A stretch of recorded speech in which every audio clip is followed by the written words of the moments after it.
네, 안녕하세요. 많은 분들이 와주셨네요. 저는 기초과학연구원 시냅스 뇌질환 연구단의 이은경입니다. 만나서 반갑습니다. 네, 옆에 계신 분들이랑도 인사를 좀 나눠볼까요? 처음 보시지만 인사를 좀 나눠봐 주세요. 네. 갑자기 제가 이렇게 행동을 부탁드렸는데 많이 놀라셨죠? 감사합니다. 다음 제가 준비한 영상을 함께 보시면 좀 이해가 되실 거예요. 진태야, 엄마가 말했지. 여가 조아형이다. 인사해라. 네. 안녕하세요, 케아. 안녕하세요. 저는 오진태입니다. 저는 노진태입니다. 야다, 니 어떠셨나요? 저희가 처음 나눈 인사와 여러분들이 나눈 인사와 지금 이 영상에서 보시는 주인공이 나타낸 인사는 좀 다르지 않나요? 공감이 안 되시나요? 저희는 이제 사람을 처음 보게 되면 인지하고 그분의 눈을 바라보면서 안녕하세요라고 인사를 하잖아요. 그런데 방금 영상에서 보신 주인공은 자폐증이라는 질병을 앓고 계세요.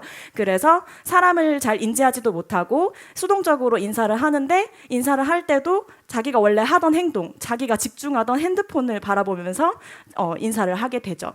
그리고 이제 우리나라뿐만 아니라 세계 각국에서도 굉장히 많이 그것과 관련해서 자폐증과 관련해서 진단을 내리고 있습니다. 그래서 보시게 되면 여기 세계보건기구에서 사용하는 ICD-10과 그리고 프랑스, 유럽에서 사용하는 CIM-10 그리고 미국 정신건강의학회에서 사용하는 DSM-5가 있고요. 우리나라는 미국 것을 이제 해석을 해서 사용을 하게 되고 자폐증 진단 기준은 두 가지. 사회적 소통의 결핍 그리고 제한되고 반복적인 행동을 보이게 됐을 때 우리는 자폐증이라고 진단을 하게 됩니다. 그래서 저희 실험실에서는 이러한 자폐증을 앓고 계시는 환자분들에게 도움이 되고자 하는 연구를 진행을 하고 있고요.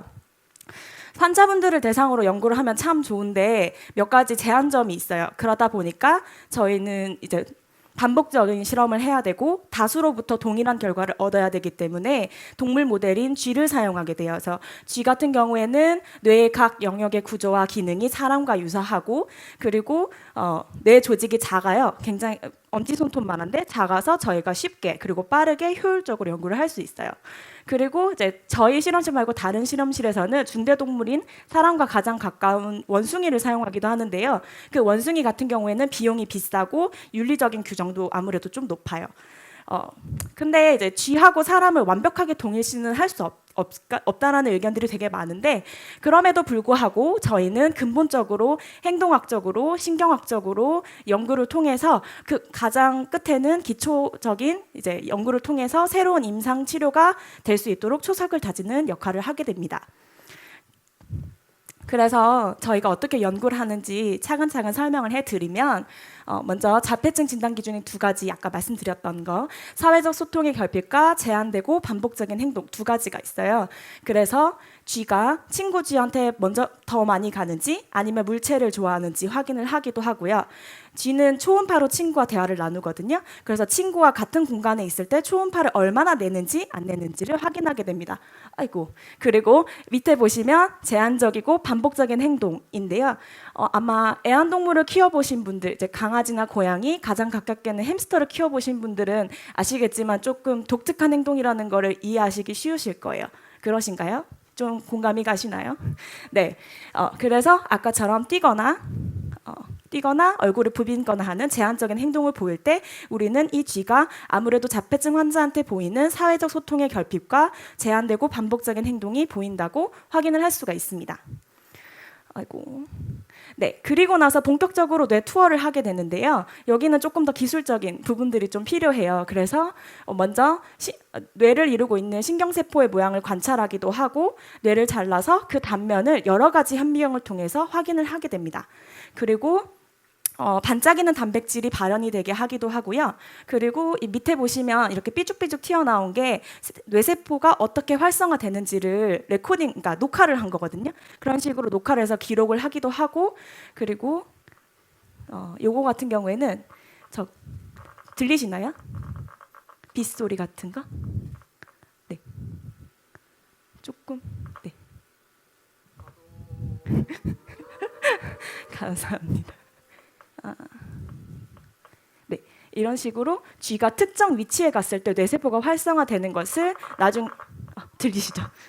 그것을 이렇게 연결을 지어서 이런 특정한 위치에도 특정한 위치에 대해서 뇌세포가 활성화되는 것을 측정을 할 수 있게 됩니다.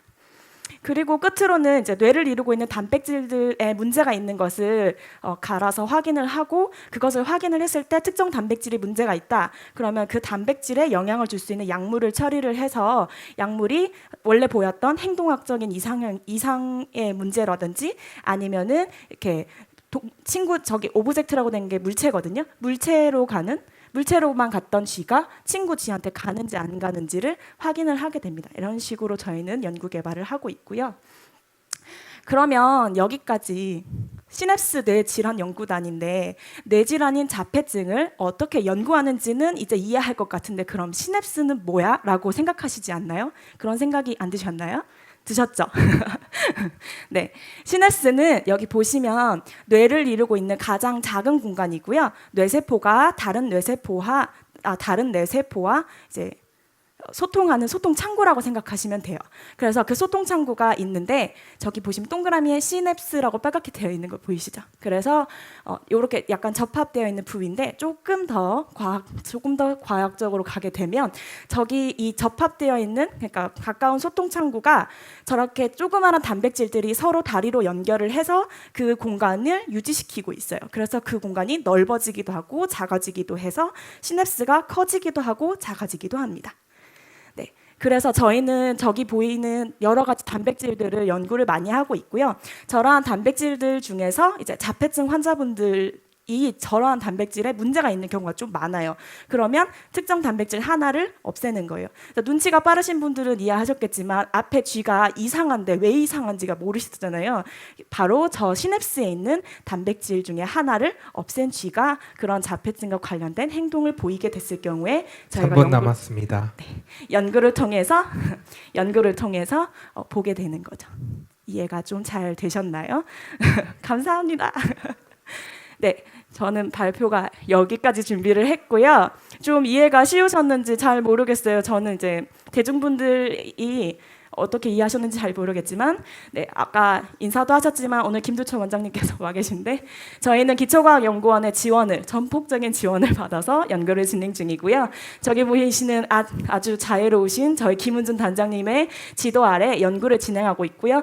사실 한 실험실이라고 하기에는 좀 커요. 그래서 많은 분들이 도움을 주고 계시고 저기 보시면 molnurokaist.ac.kr이 저희 실험실 홈페이지거든요. 그래서 더 궁금하시거나 그러신 분들은 저기로 들어오시면 어떠한 연구가 진행되어 있는지 아실 수 있고 사실은 자폐증이라는 뇌질환 말고도 정신분열증, 조현병이라고 부르죠.